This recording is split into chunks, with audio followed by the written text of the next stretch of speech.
Doug is going to talk to us a little bit about his career himself and his vision for the hospitality industry. So Doug, take it away, my friend. God, I expected you to take at least 30 minutes of my time. How are you all doing I today? forgot my notes. I need a helper. Who wants to help me? I'm going to take the person in the very back room. Come on up here. See, I told you not to sit. Bring paper with you I need a pen.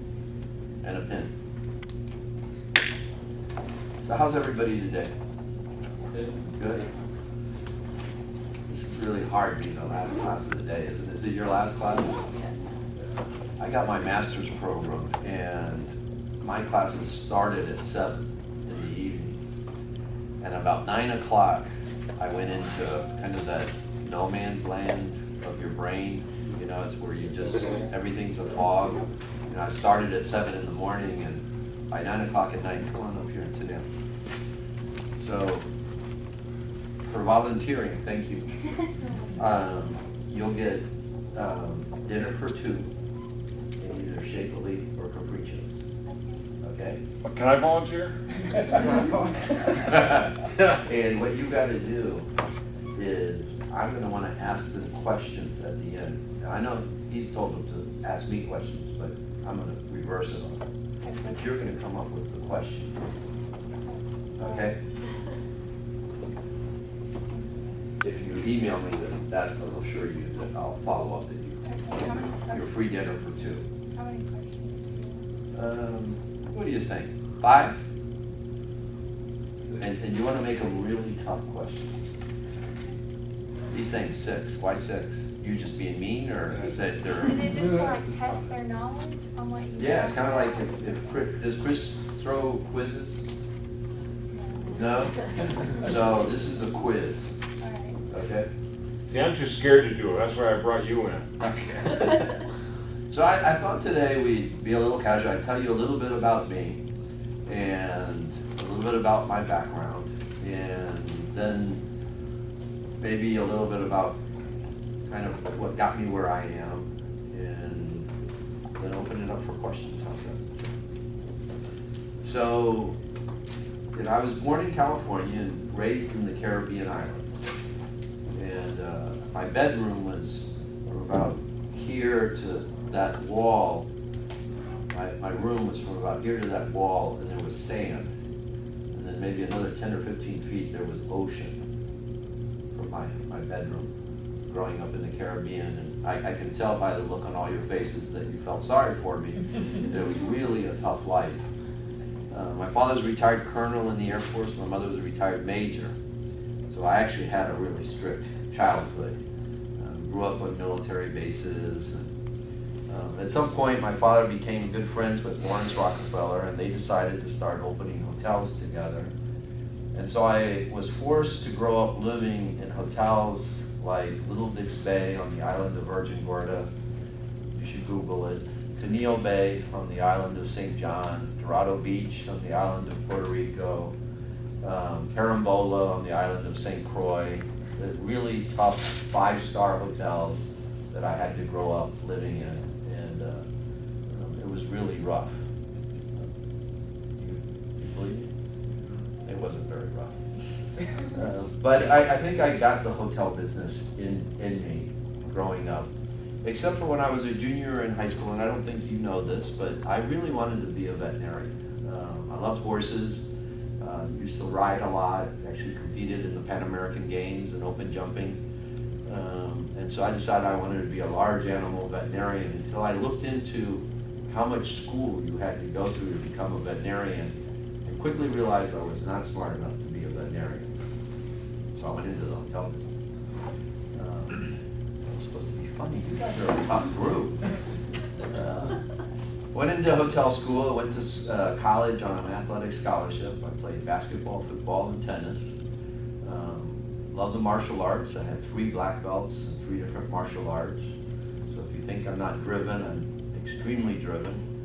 I'm on about 15 different boards in the city and around the country. Chris demoted me today because I'm actually president of Peabody Hotels and Resorts. But I kept the position of general manager, although Scott Boucher, who is the director of operations, really runs the hotel. I just take the credit for all the good things he does, and anything that's bad, I blame on him.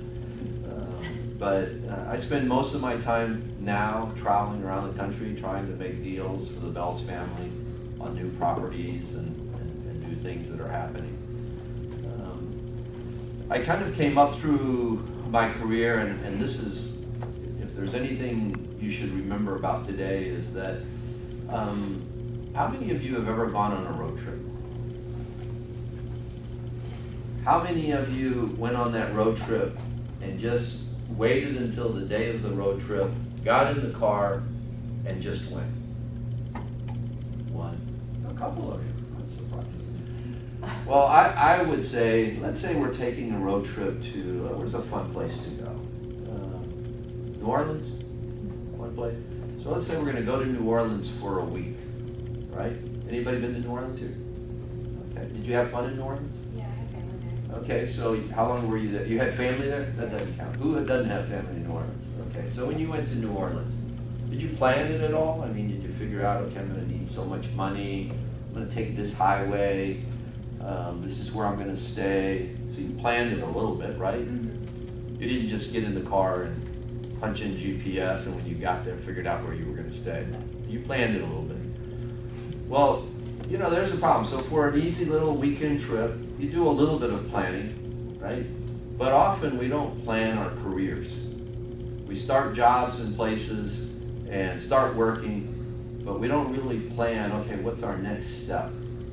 And that was something that somehow, maybe I got it from my parents, or I'm not really sure who I got it from, but it's something I started out early in my career. So in my first job, my very first job in the hotel business was as a dishwasher. And I immediately knew I didn't want to be a dishwasher for the rest of my life, and especially when I took the job, I knew I didn't want to be a dishwasher very long. So I immediately was thinking, what is going to be my next step? And I knew that I was going to be the best dishwasher anybody could ever be. And how was I going to get into my next step? And my next step was to become a short order cook. And as soon as I became a short order cook, I was looking at what was going to be my next step. And I quickly realized that the real money is made as a server out front. So I quickly wanted to move out front. And then quickly decided, well, you know, how cool is it to be able to tell the servers what to do instead of having to listen to them gripe all day. I could now be the boss. So, you know, every job I was ever in throughout my entire career, I was always thinking, what is my next step? Even to this day, as president of Peabody Hotels and Resorts, and Chris probably knows this story, but Peabody Hotel Group at one point owned about 15 or 20 franchise properties and 3 Peabodys, and I got promoted to vice president. My first role was to get rid of all of the franchise properties. They wanted to get out of the franchise business, so I sold them all for them. We sold Little Rock because I recommended to the owners that there was no reason to have a 4 or 5 star hotel in Little Rock because you could never get the rates that would support having that hotel. So they sold that hotel to actually a local hotel company. The Peabody in Orlando, we got offered $720 million in cash by Hyatt Hotels. We never had any intention of ever selling that hotel, but we figured the hotel was only worth really about $650 million. Somebody offers you 720, how do you say no? So we sold that hotel. Now we're down to 1 hotel, and I'm thinking, and I was general manager at the time, actually general manager and vice president. The general manager, the president of the company was retiring. I'm thinking my next step is to become president, but what am I going to be president of? Nothing. So 2 years ago, I went to the Bells family and I said, this is the next step. And I told them what it should be, and I said, we should create a brand management company, which they had never done before. They always wanted to own their hotels. And I convinced them that the real money is in brand management. Of course, I was no genius. Hyatt, Marriott, Hilton, everybody's been doing it for 50 years, 100 years, so it It wasn't like I came up with that idea. I just convinced them that they should make me president and let me go out and do this. And so that's kind of how I got to where I am today. I've worked all over the world and all over the country. I've worked in Brazil, in Colombia, in Venezuela, Mexico. I actually worked in Mexico just before I moved here. I was a regional director for Fiesta Americana Hotels. I was over 14 hotels. I had the worst region of the company. The company had 82 hotels. And my region was Veracruz, Jalapa, Mérida, Cancun, Cozumel, Iztapa, Acapulco, and Puerto Vallarta. That was my region. That's not funny either. I had the best region in the company. I had all the resort locations, all of the great locations, and I probably produced about 80% of the company's EBITDA. That's a good question. What's EBITDA? We'll see who knows that question. You have time to Google it now. So anyway, I've worked all over the U.S. in California, San Antonio, New Orleans. I've opened 10 hotels in my career. If you ever get the opportunity to be a part of opening a hotel, it's the most fun you'll ever have. The greatest camaraderies come from opening hotels. So anyway, I came here 13 years ago as general manager of the Peabody. Single, have a 23-year-old who graduated from U of M, went through your program. Last month was the first month that he was actually off the payroll, so I got a raise. I'm excited. Where is he now? He's a sales manager for Horseshoe Casino. Oh, he's in the Not for gaming the business. casino, but for the hotel. Oh, okay. And I even offered to give him money last month, and he said no. He says, I'm good. That was, as a father, the most exciting moment of my life. You know? So he's off the payroll.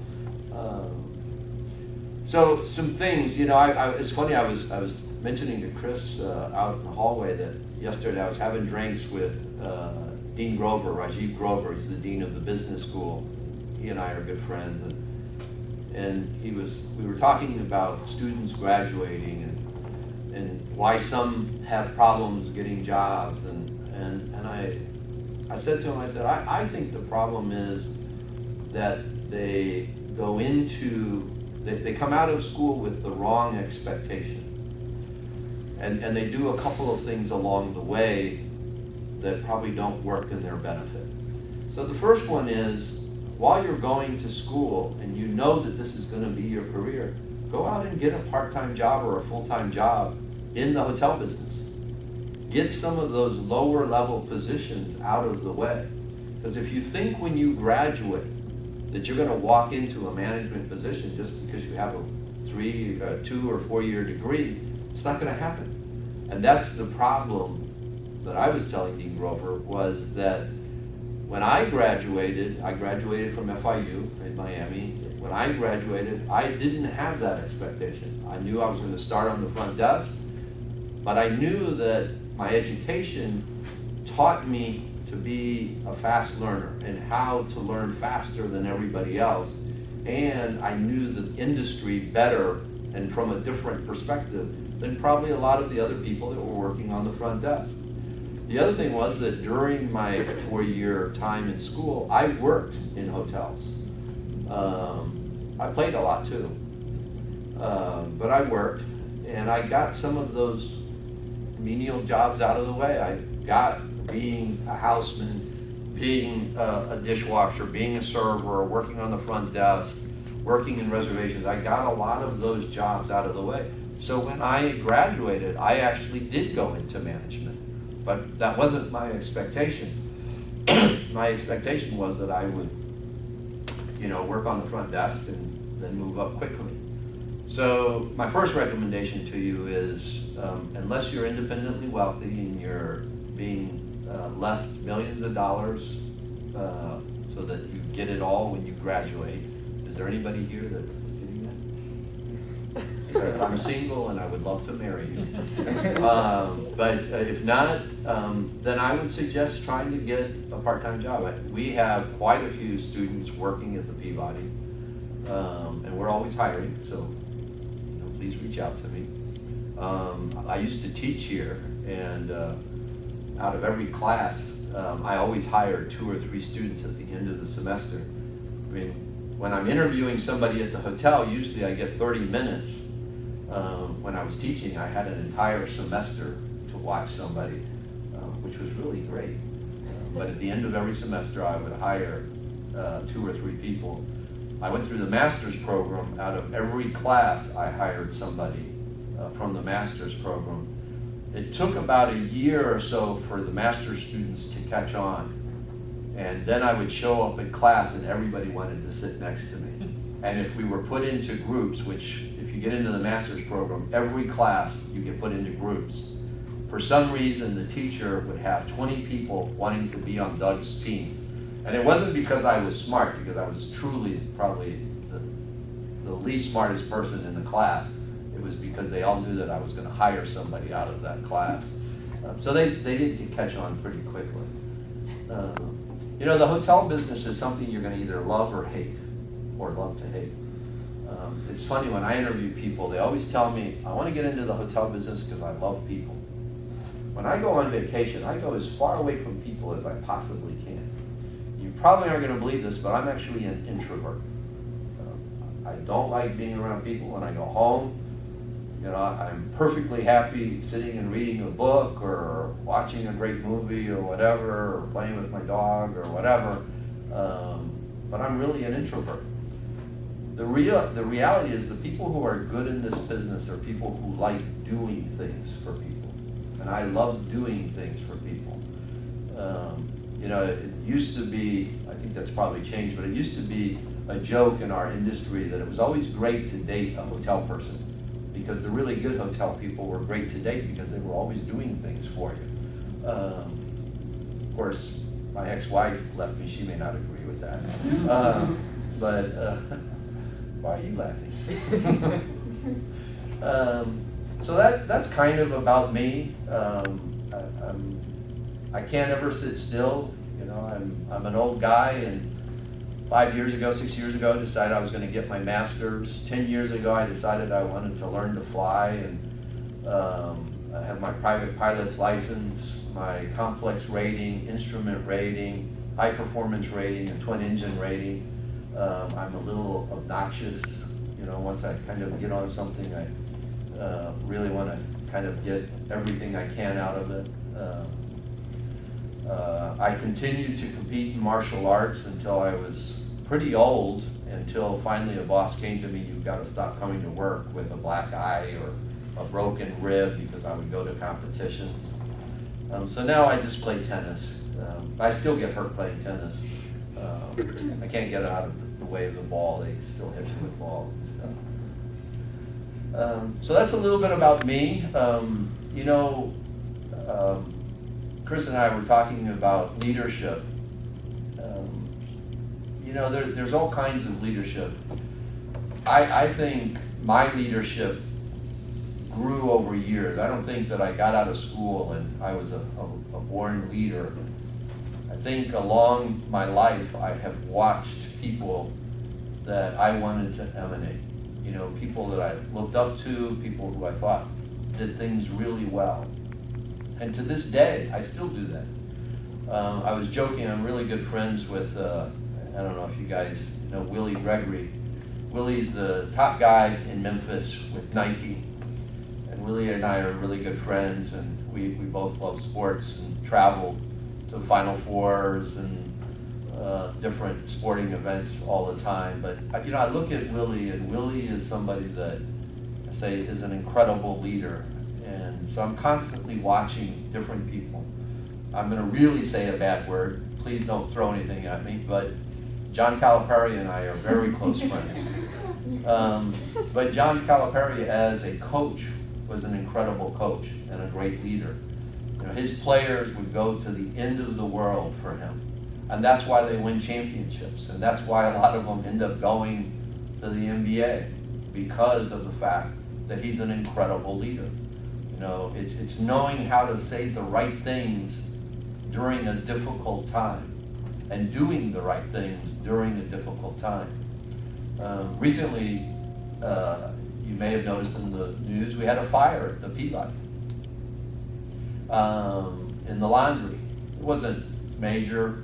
It's about a little over $500,000 in damage, but that was mostly the fire department letting the water run too much and hitting things with axes. The fire itself was tiny, but you know, it's exciting. They can go in and tear some stuff up, and they let the sprinklers go for an hour and a half, but the fire was out in the first 2 minutes of the thing, but it kept going and flooded the entire basement.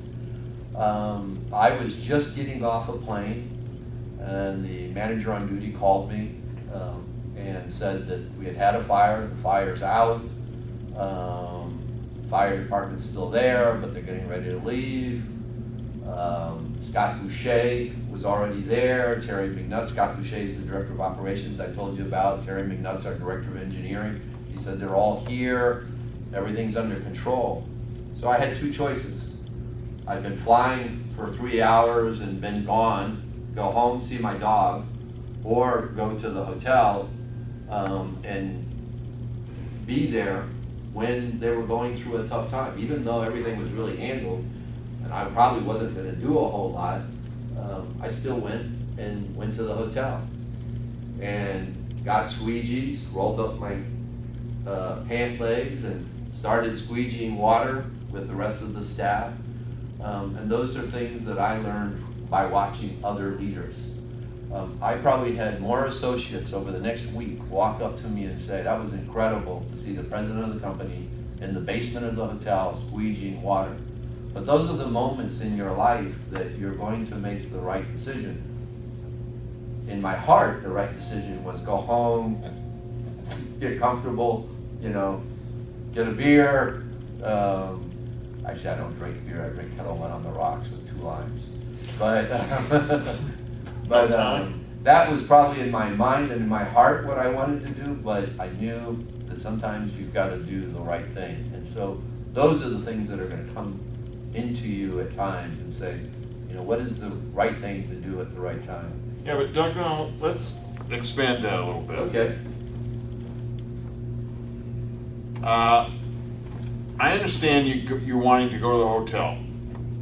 Now, do you think, you had 2 department heads, 2 subordinates there. There was actually 5. The whole EC was already there. Do you, and I know that they could have handled it. No question. So I know right where you're going. So Scott was running the show. I didn't take over running the show for him. He kept running it. I rolled up my pant leg and went with the staff and worked with them to help squeegee. They managed what was going on. They managed the fire department, the guest issues and everything else. But I went and just became a worker. Does that kind of answer where you So were they thinking? didn't feel that you No, they didn't trust didn't. them? No, they knew it, because they were handling it. They would have thought that if maybe I'd gotten there and said, okay, Scott, you go squeegee, Terry, you go do this, and I had taken over, but I didn't do that. Plus they looked better. Looked horrible. I'd just gotten off a plane. Does that answer your question? Yeah. You know, I don't know if Chris told you this, but I'm like telling stories. And I've really told you all the smart stuff I know you, so now I'm going to tell you some stories. Anybody here a Frank Sinatra fan? Good, I got 2 for sure, the old guys in the back. You know, it's really funny. Any UT fans here? Oh, really? And you're wearing a Memphis shirt? I'm sorry. I'm from Knoxville. That's why. Sorry. So I was the commencement speaker for the School of Optometry. And I asked that question. There was 300 people in that class, and I said, who knows Frank Sinatra? And only like a 1/3 of the class raised their hand. I'm thinking, these guys are graduating doctors and they don't know who Frank Sinatra is? That's horrible. It's only a Tennessee fan would not know who Frank Sinatra. I'm just kidding. Although, did you root for Alabama to win, or did you root for Tennessee? Tennessee. Oh. Did they win? You mean this past weekend? Uh-huh. They played Texas A&M. No, but didn't they play Alabama already? They play Alabama this weekend. Oh, are you gonna be rooting for Tennessee? Of course. Do you think they're gonna win? I don't know. That's a great question. I hope so. How about we make a wager? Is that against school rules? I got a phone number you can use. What kind of car do you have? I have a 1996 Mustang. Okay. I've got a Jaguar, an XK supercharged Jaguar. I'll wash your car Okay. if Tennessee wins, but if Alabama wins, you've got to wash my car. How's that? Okay. Is that good? That's fine, yeah. Now, I probably won't physically wash your car. I'll take it to the car wash. So, stories. So Frank Sinatra. So a few people know Frank Sinatra. So I'm a huge fan of Frank Sinatra. And I was working at a hotel back in the 80s in Baltimore. And we had a wedding that night in the hotel where they were spending $1 million in the hotel. Now, that was $1 million with the hotel. That did not include entertainment. The entertainment happened to be the Glenn Miller Band and the Tommy Dorsey Orchestra. And Tommy Dorsey Orchestra was about 35-piece orchestra flown in from New York. That didn't include flowers or the wedding dress or anything. That was $1 million being spent with the hotel. Frank Sinatra arrives, and he's coming in because he's doing an event for the Johns Hopkins Children's Hospital in Baltimore. And when he arrives, there's about 20 limousines on the front drive. I welcome him, and he says, "Doug, what's going on with all the limousines?" And so as we got on the elevator, I told him about the wedding, and they were spending $1 million, and the Tommy Dorsey Orchestra had been flown in from New York. He says, "Oh, the boys are going to be here?" I had forgotten that he actually recorded with the Tommy Dorsey Orchestra, and so he knew them. So once we got upstairs and got him checked in, he said, "Doug," he said, "when I get done with my gig tonight, is it all right if I call you? I'd love to stop by and say hi to the boys." I said, "By all means." So now fast forward to about 7 o'clock that evening. I get a phone call from Banquet saying the bride is upset and wants to see the manager. Now, do any of you work in a hotel right now? Very good. So you both know that is not a good thing.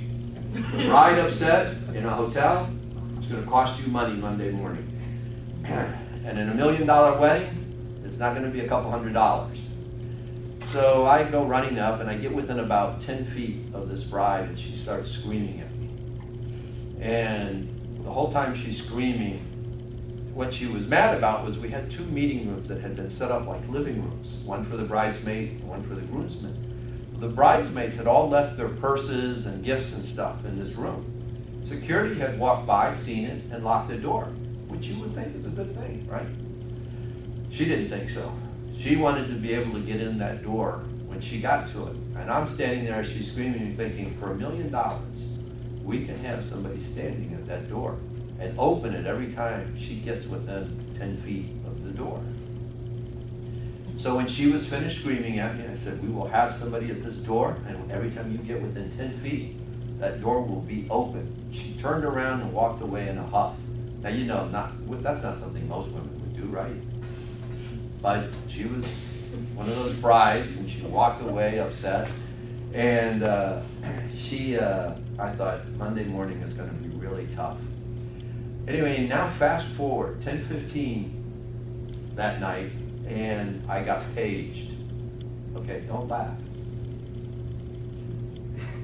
None of you got that. I got paged. There were no cell phones. I got paged, and I look at the page. Sounds natural to me. I know. And the code was to call the front desk. So I called the front desk, and the front desk says, "Frank Sinatra's here, and he's asking for Doug, and we're assuming it's you." And I said, "I'll be right down." So as I'm walking across the lobby, Frank Sinatra's on the other side, and he goes, "Doug!" And I go, "Frank!" And of course the staff thinks this is incredible. I'm on a first name basis with Frank Sinatra. And I get up to him and I said, "Look, I'm going to take you through the back of the house so that we can come into the room from behind, which is where the orchestra is." He says, "Great." And he, of course, being an entertainer, had been through many back of the houses. And so I'm telling him the story about this bride being upset. And he says, "Doug, she's drunk. She won't remember on Monday." And I'm thinking they always remember on Monday.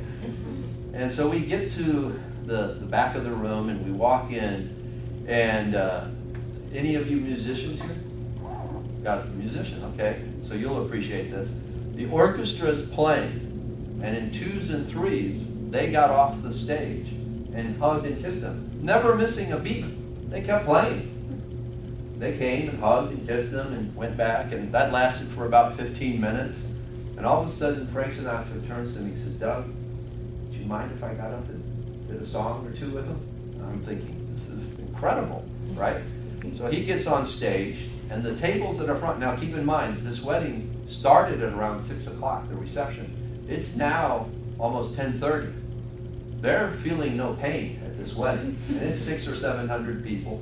And the people sitting in the front row tables and stuff, they see Frank Sinatra's got on stage, and you can only imagine they're thinking, the father has flown in Frank Sinatra, for the wedding. Frank Sinatra gets up and he grabs the microphone and he taps on it and he says, "Where's the bride?" And she's all the way in the back, and she starts screaming, and she comes running down the middle aisle. And he reaches down and he says, "My dear, my good friend Doug asked me to come sing you a song." And I'm over there going, "Thank you, God." So I'm going to tell you a really bad story. And since I'm not in school and I'm not your teacher, I can't get accused of harassment or anything else, but I'll tell you another hotel story. So I'm general manager of a hotel in LA. And we had a little person's group coming to the hotel. And so we hired a company to come in and do sensitivity training for all of our staff. We had about 600 associates. And we wanted to make sure that our staff knew how to handle. Now, how many of you knew that little people, a lot of little people marry normal-sized people? Did you know that? I didn't know that until that we went through all this training, that was quite popular. Anyway, we arranged, because this company suggested it, that we had stools at the front desk, and we had stools in the elevators and in different places, and we were really all set for it. And I don't know if you know this, but when you're talking to a little person and they're standing next to a normal person, the natural tendency is to talk to the tall person, which in the sensitivity training they say, you talk to the little person, right? Wouldn't you probably do that? Anybody here watch Dancing with the Stars? Have you noticed that there's a lady and she's doing really well.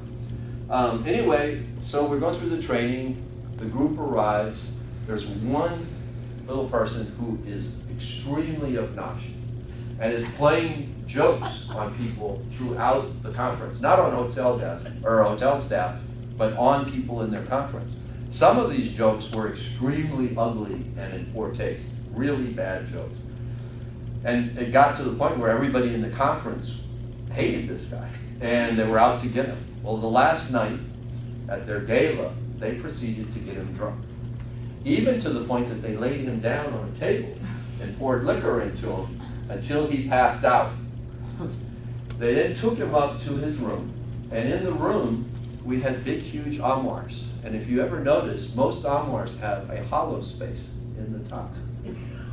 They stripped him down completely, no clothes, and put him up in the hollow space. Took all of the clothes out of his room, toothbrush, everything, and left him up there. The next morning, the housekeeper comes, knocks on the door, no answer. She goes in, cleans the room, vacuums even, right? Doesn't wake him up, finishes. Anybody here work in a hotel? Okay.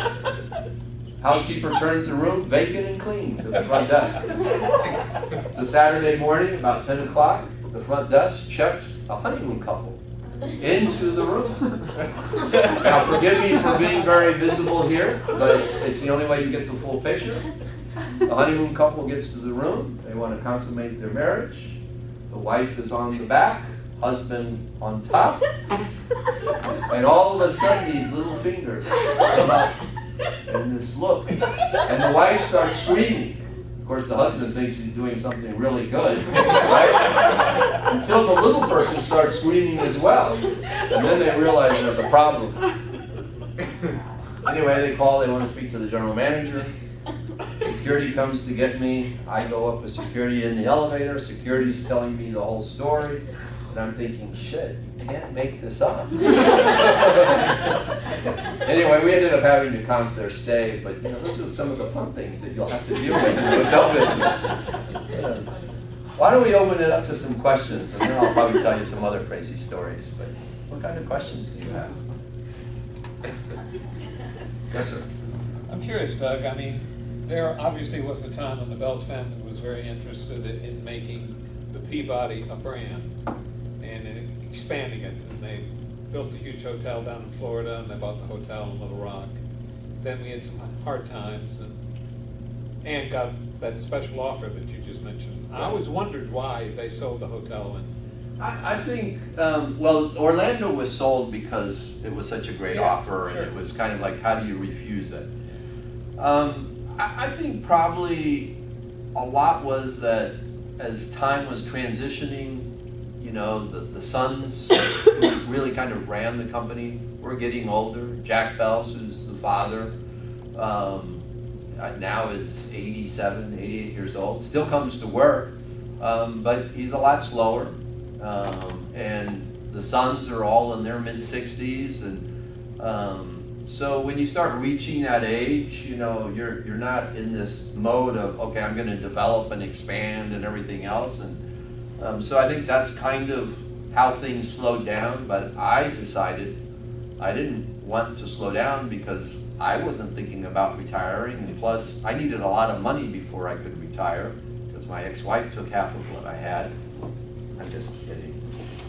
And but I knew that I was too young to retire, and I needed to create my career. And it goes back to the early stages of my career. I was always looking what was the next step. And so I convinced the Bells that we needed to keep expanding. And we probably have 6 solid projects that are on the books right now, of projects that will probably, hopefully, some of them will be announced very quickly. will any of them fly the Peabody flag? They will. Oh, We actually, and this was something that was fun in my career. I never thought that I would get the opportunity to create brands. So we now have the Peabody, which is a normal, typical Peabody 4-star, 4-diamond hotel. Then we created, and the name, I'm just going to use this name for right now, but it's probably going to be something else. But let's say Peabody Suites, which will be a higher-end brand that will compete with a Ritz-Carlton or a Four Seasons, Rosewood Hotel level brand. Then we created Peabody Boutique, which is basically a Peabody with Peabody standards, but a smaller hotel. And then some things may be eliminated. In other words, you may not have a concierge desk and a front desk.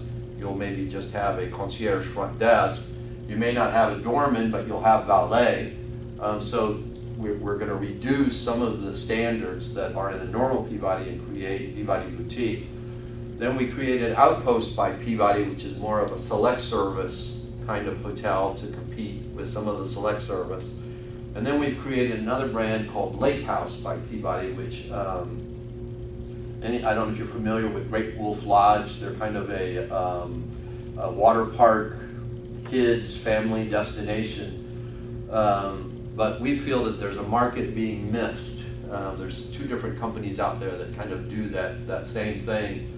But it's really geared towards middle America. So, you walk into a lobby there and you've got shorts and flip-flops and coolers, and it's a different crowd. And we think that you can still create the same kind of hotel, a family water park style, but gear it more towards a la Colorado style, more adventure style, athletic, rock climbing, more green, and more upper scale, going towards the upper middle class and upper class, giving them the kind of the same concept of a family oriented, but with other benefits. We might even have a spa that's geared towards kids. The girls' spas where the girls can go and get mani-pedis and pedicures and everything else, the little girls, but it's attached to an ice cream parlor and something else, you know, or, you know, the boys have something else or whatever it is. But, so that's kind of the concept of the Lake House by Peabody. So it's been fun to sit down, create those brands, create the standards, and how they will look, sit down with architects and designers and create the looks and everything else. This is my opinion. Anybody here for Hilton Corporate or Marriott Corporate? Okay, great. So I think that the big brands are making a mistake. That's just Doug Brown's opinion. So Hilton has just created True. Great brand. They've already sold, I think, 300 plus franchises for the True. They created True for the millennials. And if you go look at it, it's very cool. It's very well done. But they all look the same. All 300 they're going to produce are the same. And if you really listen and talk to the millennials are all saying, we want an adventure, we want something new, we want something different. So what happens? They're going to go to a True. When they go to the next city, are they going to go to a True?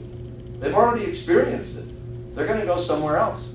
So we've created our brands so that all of the back of the house, everything, all the systems, everything is identical. So that there is savings in the back of the house. But the front of the house will be different in every hotel. So that if we're in Boston, it will have a feel like you're in Boston. If you're in Texas, it will have a southwestern feel, or wherever. If you're in Colorado, it will have a different feel.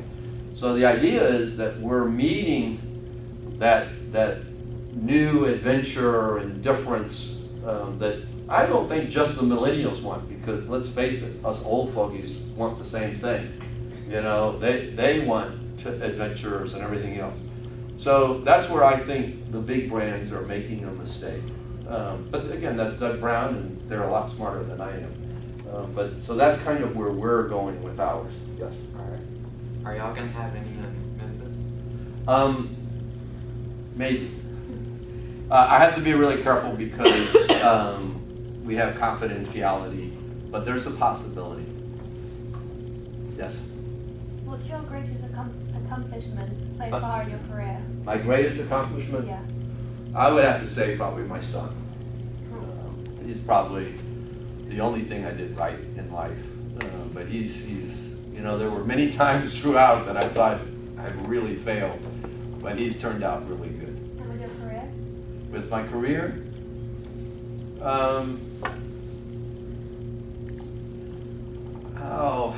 you know, I think my greatest accomplishment is that